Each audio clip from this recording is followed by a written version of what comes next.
I was just thinking how frustrating it is that a lot of women in the society can see what is happening in the society. You can see certain things that women go through, but a lot of married women cannot talk about it because they are married.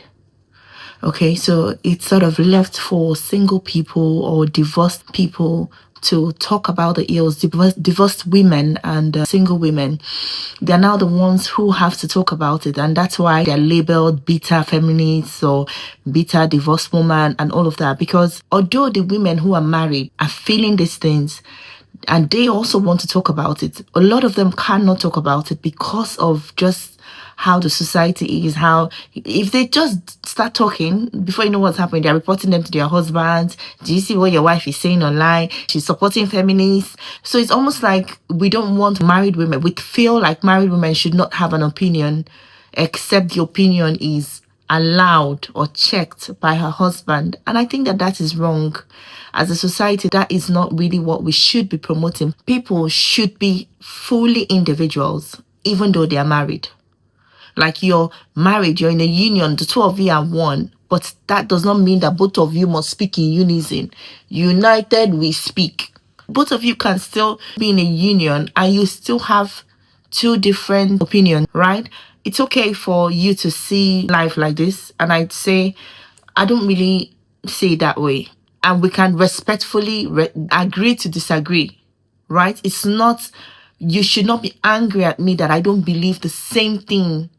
I mean, fundamentally, we should have fundamental things that we believe, like faith-wise, how to raise kids, money-wise, finance-wise. But in certain things as well, we're allowed to have different interests, different opinions on things. A lot of times, some of the issues that we have in these differing opinions and all of that is also questions that weren't asked during the courtship period.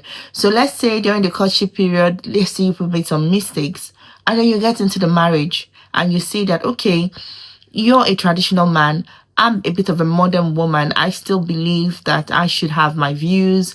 And you believe in Ozonga Diazoro. You don't have any opinion. Your opinion must be my opinion. Somehow, we still have to reach a compromise of understanding that we're in a modern society. I'm allowed to have my views.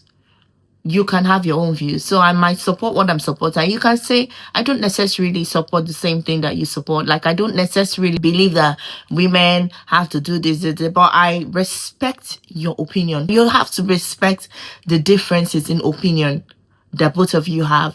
All right. So I just wanted to talk about how exhausting and how resigned it feels to be in a place where you can't even express yourself because you're married. You can't even express your thoughts because you're married. It just feels like you're trapped.